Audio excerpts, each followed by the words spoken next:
Okay. Okay, I am going to be professional and have the privilege, I'm going to sound professional, and introduce Tex, who really doesn't need much of an introduction, right? All of you have been in contact with him one way or another through the discussion board, commenting on his posts and things like that. So he's no stranger to us all. Are you seeing?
So thank you.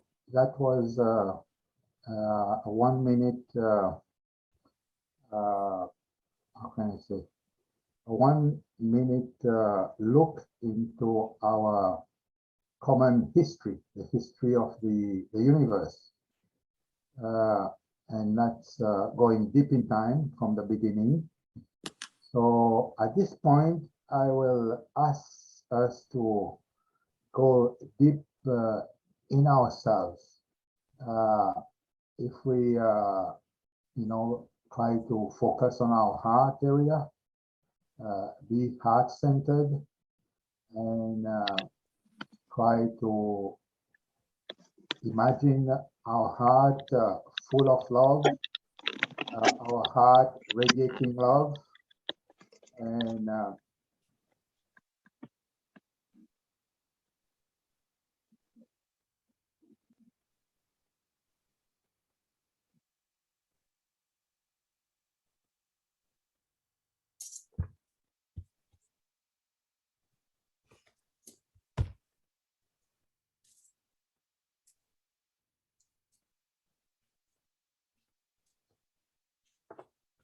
there's been scientific researches, as you know, that has proven that someone who is meditating heart-centered, sending out love intentions or healing intentions, that the area, the chest area, is actually emitting so much more photons of light. So we can truly be the change we'd like to see in the world. If we want to see a more loving world, there's scientific proof that by being intentionally more loving and focusing on our heart area, that we will be emitting the electromagnetic waves, or even, as it's said, the photons of light by which they measured in that experiment. So, to me, I come to you today, humbly in a way. I'm no expert. I'm just sharing with you my walk in the Deep Time network, to which I've been introduced recently. Let me share the screen again. Deep Time perspective. So I'll go to the screen.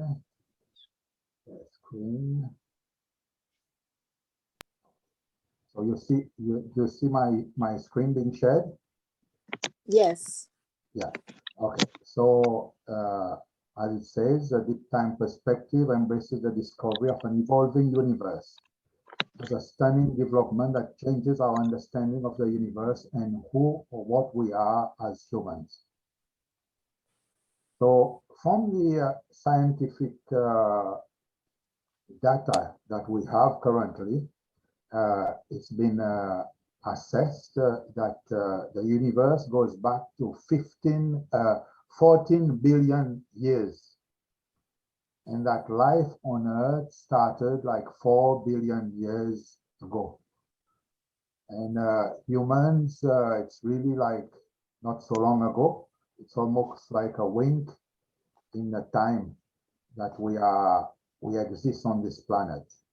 And yet, at this stage, we realize that humans are destroying the ecology of the planet. But that awareness would be helping us to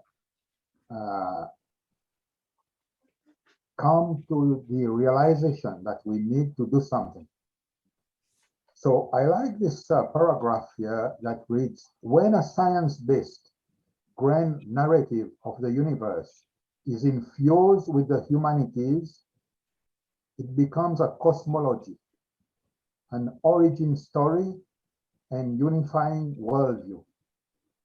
For our time, unifying the person with the cosmos and Earth. So that's what the Deep Time network is trying to do. They have programs for teachers, and right now I'm in this program, which is a weekly program of 2 hours. It goes over 9 months, so it started in September, it will end in March. And it's to help anyone, myself, yourselves, and Viola is also on that program, to develop leadership or to become personally empowered. Now, I heard Viola earlier on saying that she's on the program, on that course, but she's not seeing herself as a leader. But to me, she is already a leader by what she's doing in this mindfulness with Viola and friends. That's a certain leadership that she's taken. And she is empowering herself as an individual by not only becoming aware, but becoming more conscious of the potentials and the potential of our acting, sort of coming together to have coherent actions with probity, I mean, to the extent that with the best of knowledge, scientific knowledge, the best of intention, we can do our best where we are, and some, go more, like Deep Time Network was started by Jennifer Morgan and some other collaborators, and they've been at it now for a few years. And of course, it's been developing. So we each do what we can.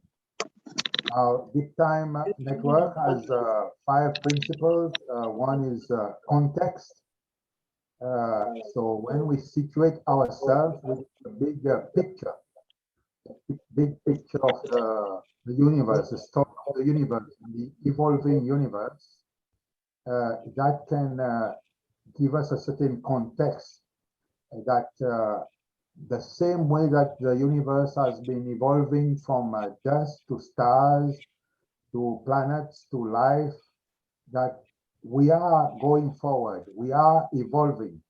So as conscious beings, we can, come together and collaborate in solidarity for the common good. It is said here like the earth is a matrix, like it's almost like a womb. I like to think the cosmos as the womb that we are in, and that the earth is almost like the placenta that attaches us, that feeds us, that nourishes us, gives us life as we hurtle across the cosmos, because we know that the earth and the sun and all the planets are hurtling across the cosmos. We're not only on earth going around the sun, but we are shooting across the cosmos. I mean, it's all facts that are quite amazing to hear about. Now, as we become aware of these scientific facts, which is proven now, we're not back in the days of Galileo. We have science that has developed that helps us to ascertain certain facts. Becoming aware of that, it can help us to transform as individuals, personally, and also help us to develop actions in collaboration with others, so that we can actually have an impact for the better on the common good. The common good in our society, common good even in our family. We can say we can start by our smaller nucleus, the family, and see how we can eventually have act to have effective participatory democracies where citizens could eventually effectively participate in collaborative solidarity to ascertain, to ensure sustained prosperity. I think one concern, a common concern of everyone is prosperity. And we would all like to see sustained, equitable prosperity for all generations, not only ours, but all generations. I mean, I like to say 8th generation, because a figure 8 to me represents infinity. So all 8 generations and more. So we need to have effective participatory democracies using the technologies that we have, digital technologies, that we can, have strategic planning, resource monitoring.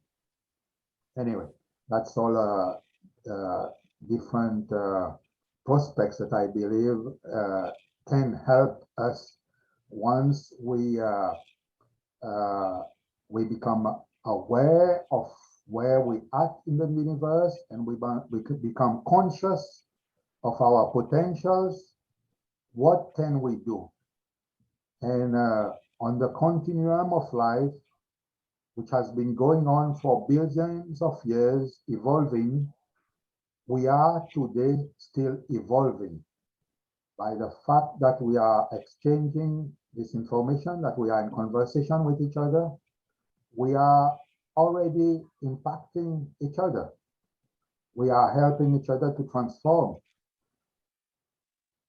So I believe there is hope for humankind. There is hope for our planet. This morning, I read something that Ilyan posted, a quotation from Rumi, which reads, "Consciousness sleeps in minerals, dreams in plants, wakes up in animals, and becomes self-aware in humans." So last week, 2 weeks ago, in Deep Time Leadership and Personal Empowerment course, we had Brian Sim, and he was asking us to have a practice of, holding a rock and considering that the rock, the geometry of the rock and our own geometry may differ, but essentially the elements in the rock can be very much part of us, because we know that minerals in the rocks become the soil that the plants take take up, and the animals eat the plants, and even we human beings eat plants.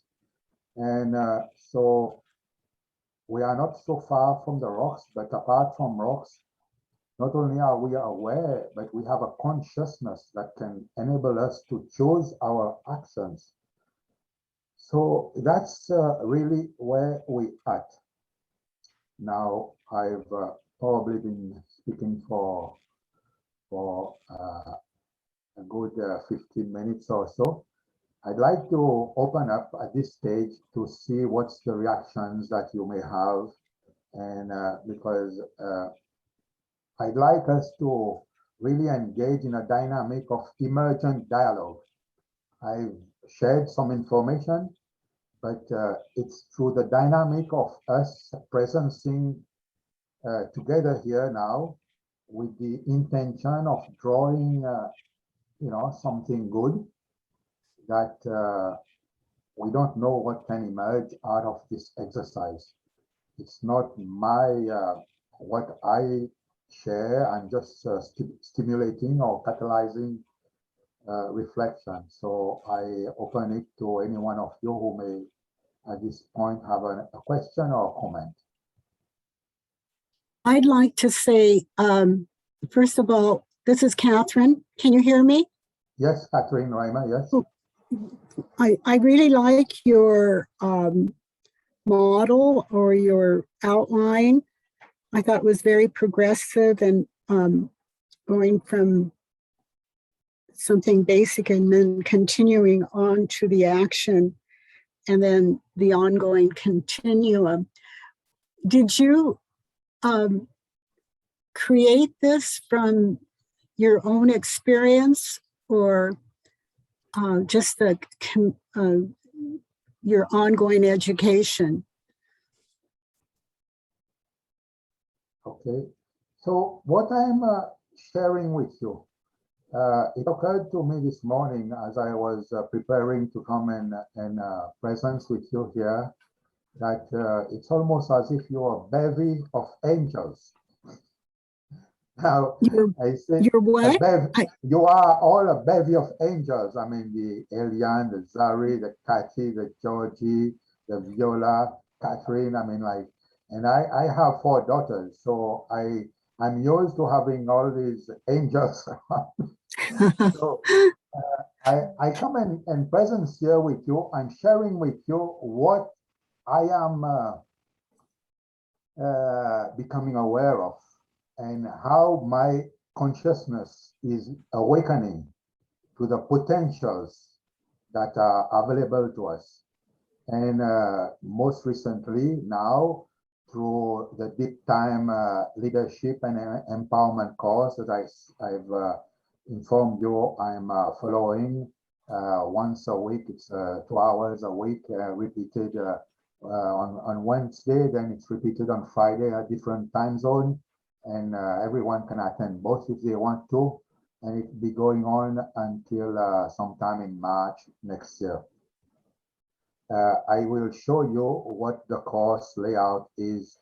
Let me go onto that course. I will share my screen just to give you an idea okay, are you seeing my screen? Mm-hmm. Okay, so right now we are in module 1. So I will click on introducing the new cosmology, and you should be able to, it should open to show the different presentations that we've been having. So welcome to the new sessions. So we had an introduction the first week.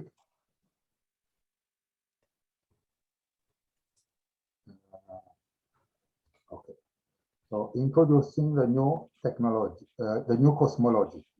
The first week was a course overview and introduction.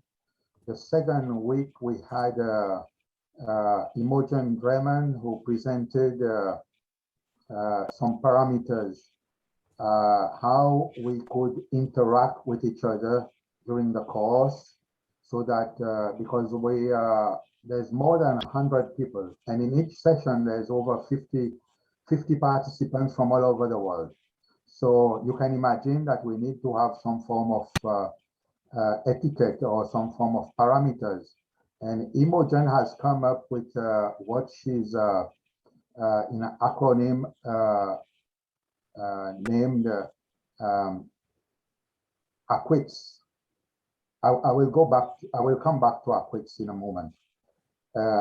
That's to facilitate interactions online.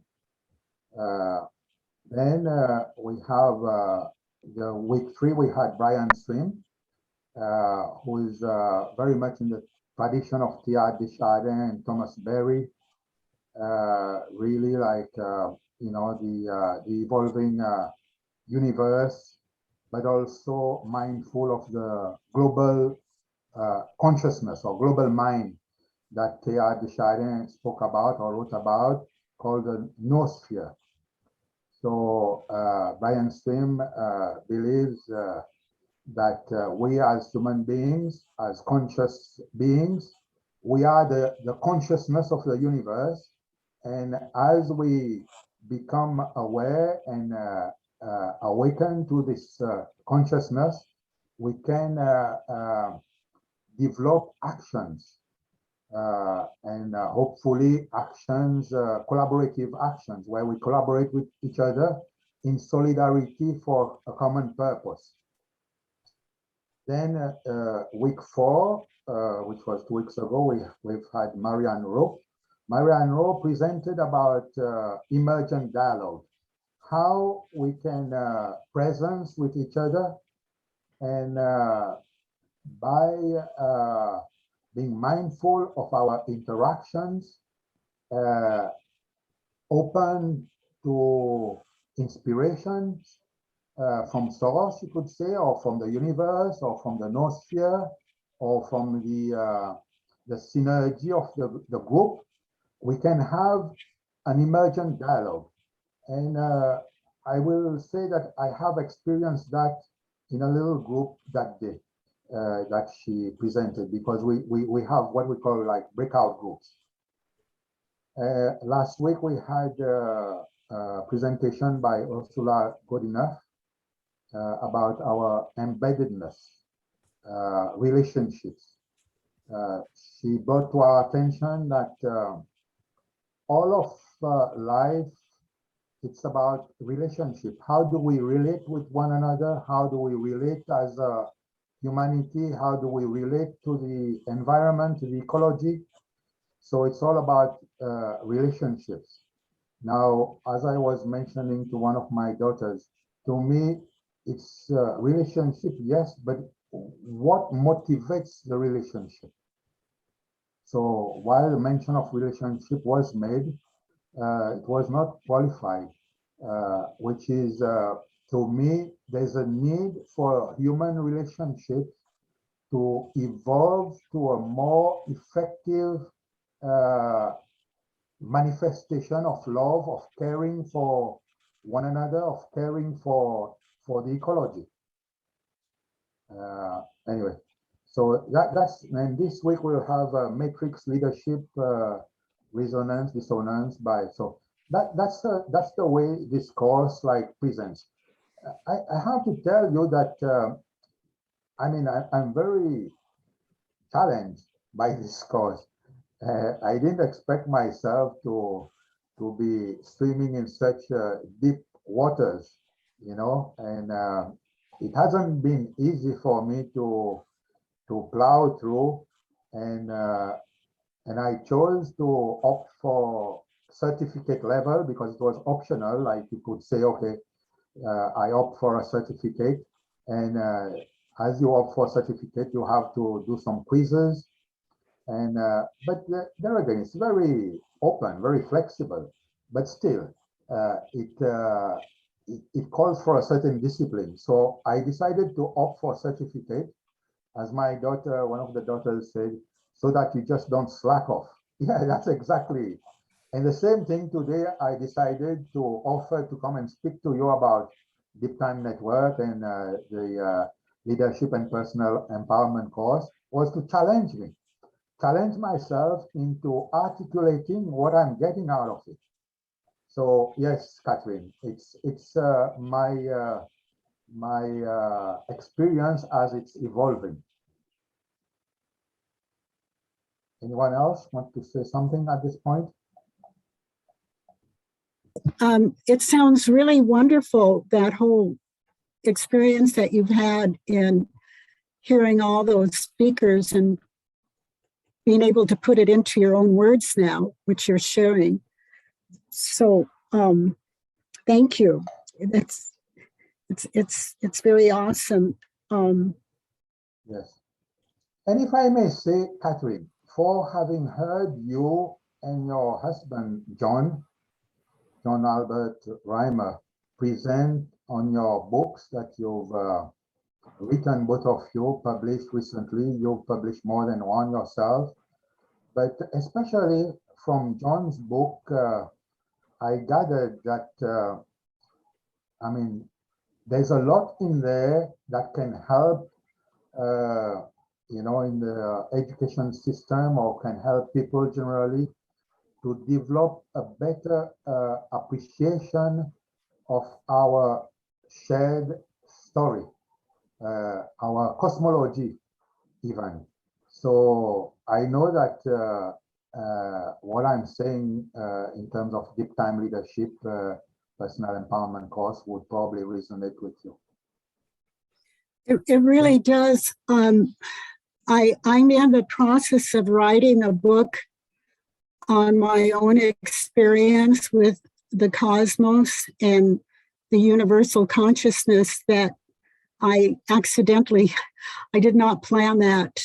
It was back in the 80s of this experience, which which changed my worldview from the very personal to more of this cosmology. And I didn't understand it because I was Catholic, and I am Catholic. And it just was not taught in mystical theology, this experiencing of this consciousness of the cosmos, and completely losing one's identity for that merging. It was very awesome and very beautiful. And I just never, I kept asking priests, what was that? What did I experience? It was only when I went with the Zen monks, I accidentally met them. Of course, there's no accidents. Everything is synchronicity. And they started to help me, the Roshi did. So I am in this process of trying to not write about it as much as my experience, hoping that maybe it could open up the doors for other Christians to be able to understand Christ's words at a deeper level, which you were talking about, of going deeper.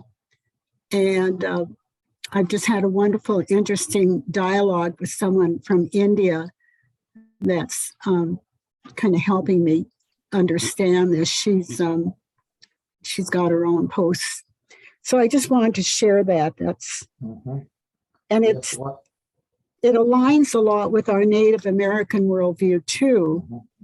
So well, it's very pertinent what you're saying, especially to Ursula Godinev's presentation last week, where she highlighted that there are different religious traditions. Now, all the traditions hold certain good in them and can help individuals to live good or better lives. And she herself at this point has launched this movement called religious naturalists. What is it? religious naturalist. Religious naturalist. Now you can look it up, or I'll send that information eventually. But anyway, to her, it's like, as naturalists, like people in nature, you could say, religious to the extent that we are linked to one another. So to her, like, it's everybody's story. Like, we should be able, while we may have individual, like, traditions, like faith traditions, you know, but at the same time, we can find some commonality that can help us to collaborate for the common good. There's no need to have different faith tradition at loggerheads with each other. So yeah. Would anyone else want to say something at this point? I want to say something. Okay, sorry. Tex, I'm really taken by the humility and the unconditional love in your presentation. I want to say thank you for that. Also, with the cosmos, when you look at the cosmos, you're giving us a feeling that life is eternal and not that it is separated. A good friend of mine passed away 10 days ago, and I didn't know it. And it's really been affecting me, and you soothed me. It was like a salve to listen to you talk about the seamlessness and the continuity. And I felt the presence of God saying it's okay. So thank you for your humility. Well, thank you for your kind affirmation. And as I say, I told Viola earlier, before we started, the group started, that to me, I come here in this little group. It's a great privilege to be able to presence with you. And I've attended the weekly meetings as often as I've been able to. But I sense a certain spirit here amongst you here, and which is also nurtured by Viola, who had the idea of this mindfulness group. Now, I sense that we have the good intention to come here and to be mindful of exchanging and sharing, and mindful that we are helping each other, either consciously or unconsciously, but we are. And we are very much part of this global consciousness of this noosphere. And I sense that in this particular group, there's something very special, which has encouraged me to come and do this presentation and to just be vulnerable with you, because I see you all as I see a bevy of angels. So I cannot but just allow myself to be vulnerable with you. And I hope I'll be able to do more and more, be like that with my daughters and with everyone else. Yeah, even this morning I spoke to the daughter who's here with me, who's the youngest, about what I'm going to do today, presenting with you. And she was telling me, well, you need to talk to me a bit more about that, which is the first time that I'm actually having this sort of profound exchange. And I had another exchange with another one this week where I had to have some papers printed because having opted for the certificate, we have to fill in some quizzes. So I have to develop some good habits to not only to listen and let go in and out of the other ear, but I need to take some notes. I need to try and give some feedback in terms of quizzes and just learn as I go along. So thank you, Zari. Welcome. X, this is Georgie. Do you feel that, or think that most people have some kind of a sense of their place in the cosmology, or of the cosmology itself? I think we all have an intuitive sense. I mean, we all like to see the moon, or we all like to see the rising sun or the setting sun. We all like to gaze at the stars in the sky, and we realize that if we're living in the city, we may not see the sky so well. But if we go out of the city, there's less light pollution, and that we can actually see the stars in the sky. So I think we do have a certain innate uh, rapport to the cosmos, but we have not been educated, and we do not have the articulation, the narrative. So this is where the deep time network, and deep time network is actually bringing together different, as I say, different lineages, because you had Maria Montessori, who started the movement of the Montessori schools.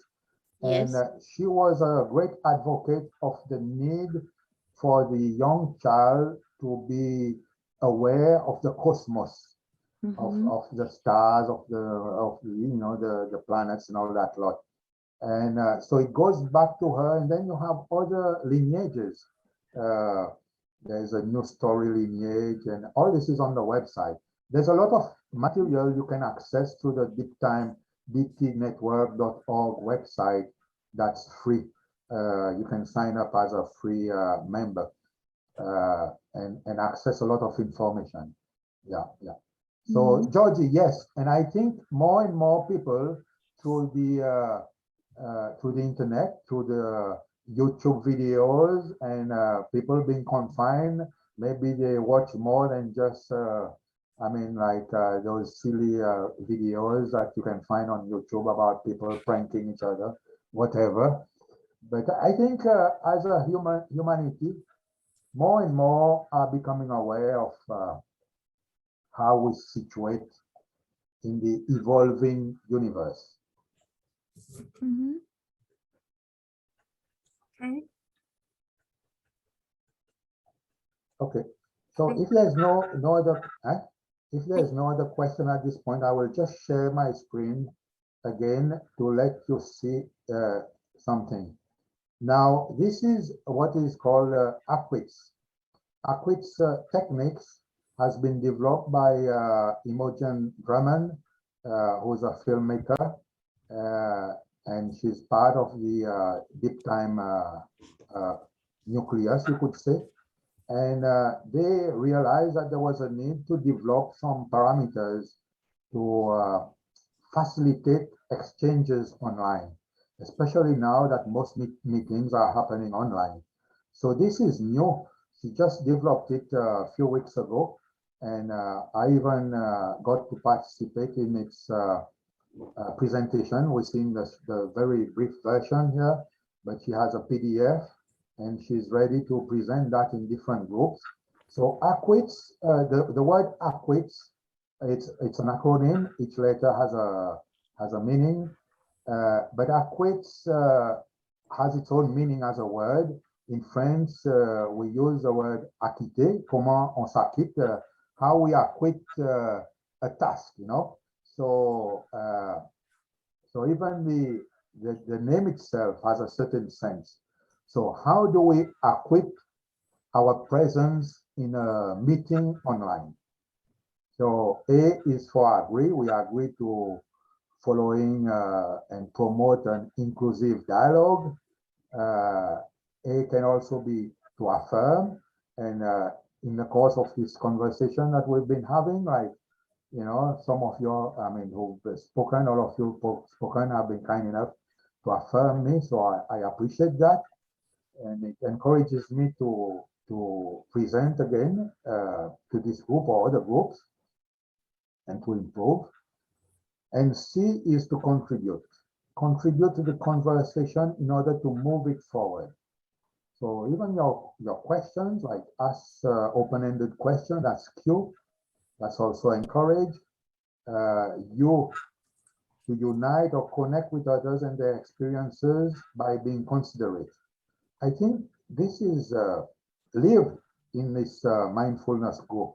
which is why I've been very encouraged to come and make my debut with you here. I is to include others by bringing them into the circle. So you each, feel free to raise your electronic hand or raise your hand. We're not a big group, so we can see you if you want to say something.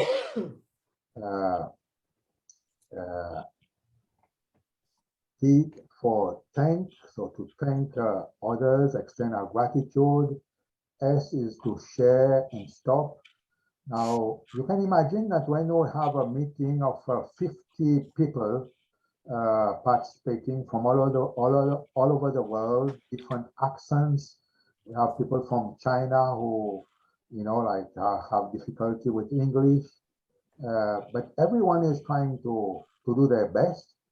So we need also to be concise. So we are encouraged to share concisely and not, make mini lectures. There's a rule of thumb of not trying to be more than 2 minutes when we make an intervention to allow others to have the opportunity to say something. And most often, a question, like if we had a complimentary question, it can be asked by someone else. We don't have to be the one asking all the questions or emitting all the thoughts. So S is to self-regulate by being aware of and adapting how long we speak. So this is acquits and set parameters. So to be respectful, to accept and facilitate, encourage optimal learning. Now this page I can ask Viola to send it to everyone. And if ever you want to be in touch with Imogen Drummond, you can get in touch with her directly, and you can always say you got it out of, you heard about her from my presentation. We very much working closely in our, working closely in the sense that we're collaborating to facilitate all this. And it's all, volunteering. Anything else? Anyone want to say something? Like I was happy to come across Elian's Romy quotation this morning. Thank you, Tex. Which was Yes. which had been posted quite a while back, actually. Yeah, yeah. I've posted it, I think 2 months ago or 3 months ago. Yeah, that Yeah, consciousness lives in minerals, dreams in plants, wakes up in animals, and becomes self-aware in humans. I thought that, wow, right up the alley of the deep time leadership and personal empowerment course. Yeah, thank you, Tex. I would like to share something. I would like to thank you. And this is a new package for me and a new information. I'm not quite aware about cosmology and space and what there is in the cosmos. For me, it was not indifference, but maybe a neutral space for me. Because I don't know, and as I believe in synchronicity, I had a dream for 4 days or 5 days ago. I was with my grandfather in the car, and he is dead, and my dad is driving the car, and I was back with my grandfather, and I was just looking at him, and he was in a good shape, and he was smiling, and I was asking him in myself, in my not at a loud voice, and so I was asking him, does he know that he's dead? Does he know that he's coming from another time? And I would like to know where is I mean this place where now where he is at the moment. And it's like I was in 2 times, the time of my grandfather and the time that I'm living in. And so it is a question that now I am thinking more and more. And with this, and with the circumstances that are here now in Lebanon, and it's like it's like when you're talking about leadership and empowerment, and this context that you are understanding this this earth and this cosmos, and it's like this it's a womb. And when I see that my country is divided and myself is divided, and more I am seeing Elian as my country and my cosmos. But when I see this cosmos, that it is so perfect and so perfectly done. And when I look at myself and I look at my country, I see it's imperfectly done. And this and the hope that you talk about, to be self-aware, and when I'm self-aware by this transformation and this action, I can be participating, and when I participate, I am a part of this cosmos. So my hope and my dream is that everyone, and starting by me, to be aware of this potential that is in germs, and it's not coming yet. And I feel that this cosmos also has not given its fully potential, because we don't want to be self-aware of our inside. We want to be self-aware just by our power. And so every time that I hear, and now when I hear of leadership and empowerment, I think about the opposite. I think that like the quote of Rumi, the plants and the animals are definite, and they have their shape and their content. They are containing themselves in a just a small size. I mean, they are not superpower. And so when I hear about this empowerment, it's like I have to empty and be simple, and what do you say, simplicity, and with the what do you say, humility. And with the humility, that self-awareness can come more and more, and this can be transparent for others. It's like the sky at night that is shining with the stars, you see. So yeah, it's a global consciousness, and but it starts from each one. It starts from taking all these layers, so that the core of ourselves that you talk about when you told us to imagine our heart full of love, you see. And yes, so thank you, because I think that my unconsciousness has becoming more aware than me, and it is telling me in the dream that now it's time to get more and more deep into this cosmos and this calling of the earth. And yeah. So sorry if I talk too long. No, wonderful, Eliane. That's very good, because it's exactly what is hoped for within the deep time network. As I said, there are so many different lineages. Goes back to Maria Montessori, the Montessori schools, and Gaia network. I mean, all these different people. Deep Time Network has tried to bring all this a bit together to develop a certain coherence or collaboration, and to make it more mainstream. Because as I saw another video, which I had thought I'd show you today, but you probably saw it already, of Carl Sagan saying that the little blue dot, Earth in the cosmos is just a speck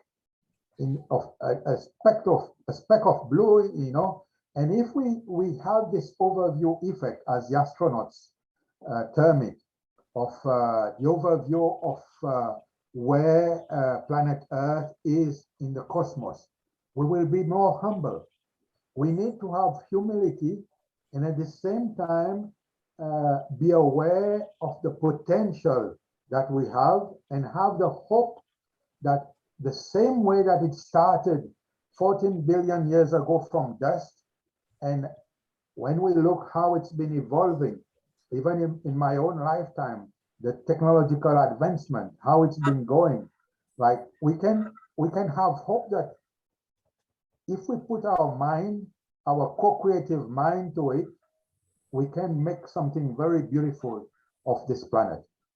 Mhm. Tex, this is Georgie again. I have another question. I'm a little bit confused on terminology. Can you distinguish a difference between the universe or universes and the cosmos? Well, I think universe and cosmos is used a bit like interchangeably. Like most people commonly talk about the universe. The cosmos goes beyond the Milky Way galaxy because generally people see the universe as our universe, the Milky Way galaxy, and beyond that it's like, but the cosmos, which is in fact the universe, it's everything. It's everything, all the galaxies, all the stars, I mean, it's everything. So when we say cosmos, it's maybe a bit more precise because then it's really like referring to the immensity of the whole thing, you know. In fact, there's this consciousness that we as human beings are ecozoics.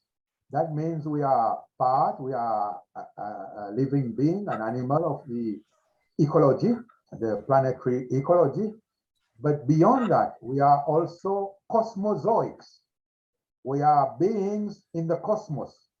So I think the sooner we get to realize that we are not only ecozoics, but cosmozoics, and realize, you know, the limit of our agency, which is on planet Earth, that humility ought to move us to be more compassionate, to work towards the common good. So this is That in the universe right now, in the Earth zone, there are those who are advancing all of a sudden very quickly in this cosmology worldview. It's like it's very important that it should be here now, and that we need to see ourselves in that different perspective than just looking at ourselves as a center here on Earth, but looking outward as we are just part of this wonderful creation. I took a class on archetypal action, and the teacher said something that was very profound. He said, when we went to the moon, that was the beginning of changing our worldview, because until then we were looking up at the stars, but here we were able to see ourselves among the stars, the world. yes, I thought that was really very beautiful. And yes, yes, yes.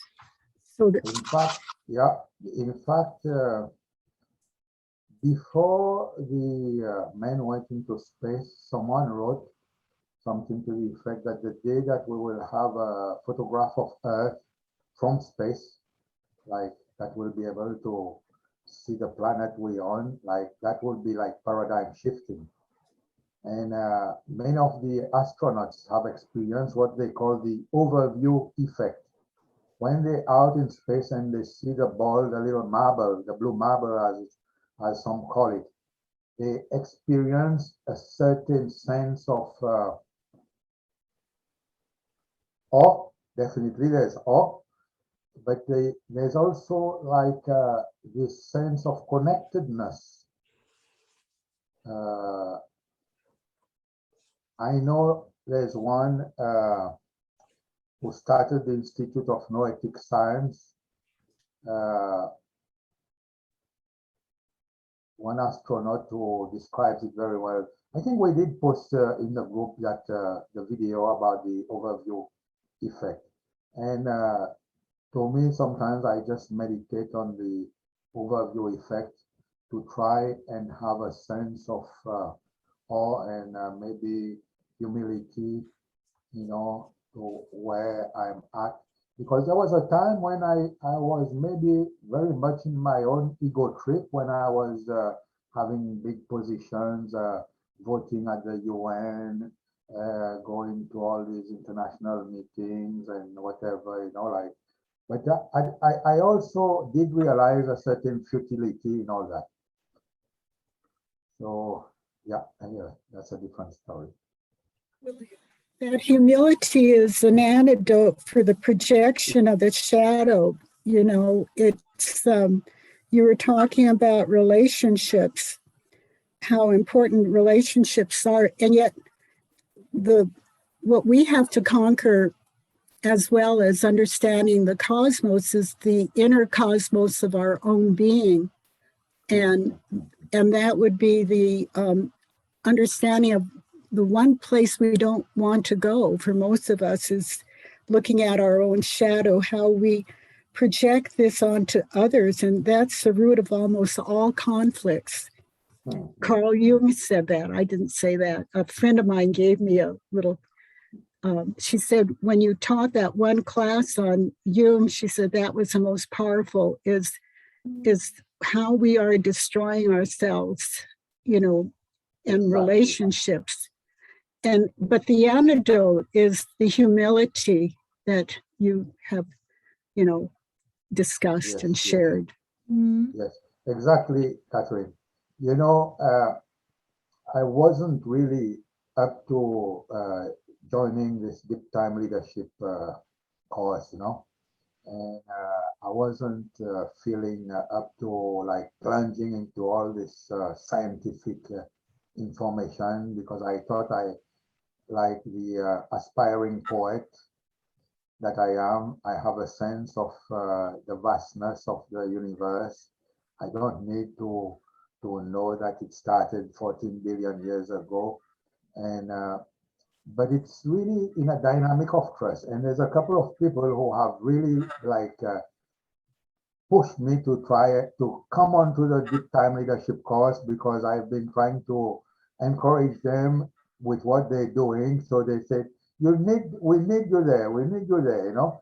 But it's been very tough for me to try and settle in. And uh,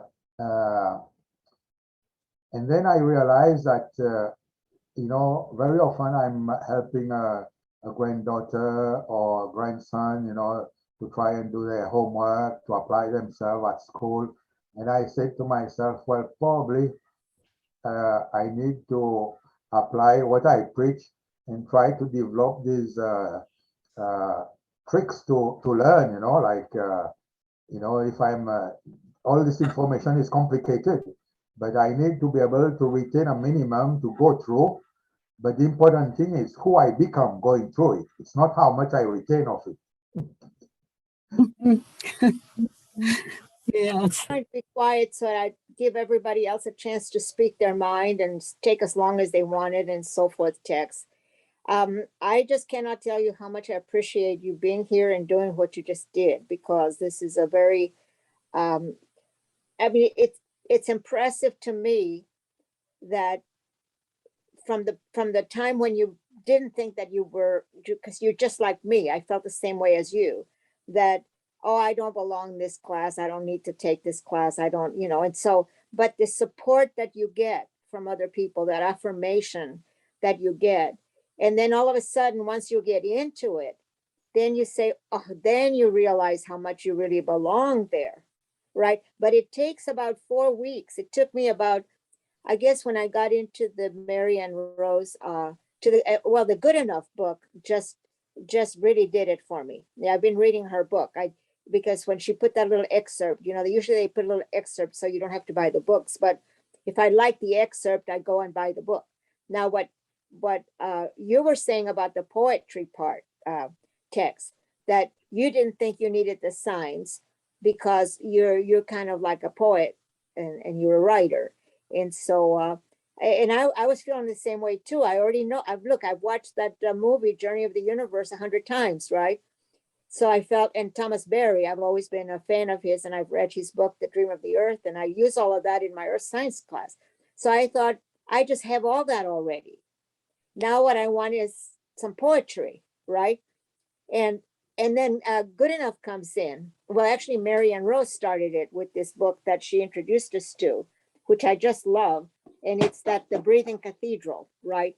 And I'm getting into that, which reminds me a lot of Catherine's book. And so, and I'm saying the poet in me, it comes out, and the contrast between the science and the poetry doesn't have to be a difference. It can merge together. In fact, to me, it works together. Science, religion, art, humanity, poetry, all of that works together in my Yep. mind, because I have this fractal kind of mind, this kind of way of thinking.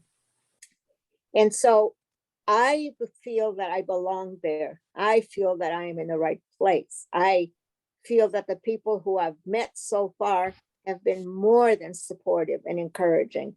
And just being with you in that class, has been, when I see your face pop up, in the Zoom thing, oh, Tex is here. It's so good. And I feel, okay, now I can talk, because I feel you give me the confidence to be able to say something. But I'm usually very quiet. I'm an observer, I'm a listener, but I do post, in the discussion board a lot. And I read everything they put in there, even the things that they don't assign, because they've got all these assignments. And I do those first, of course.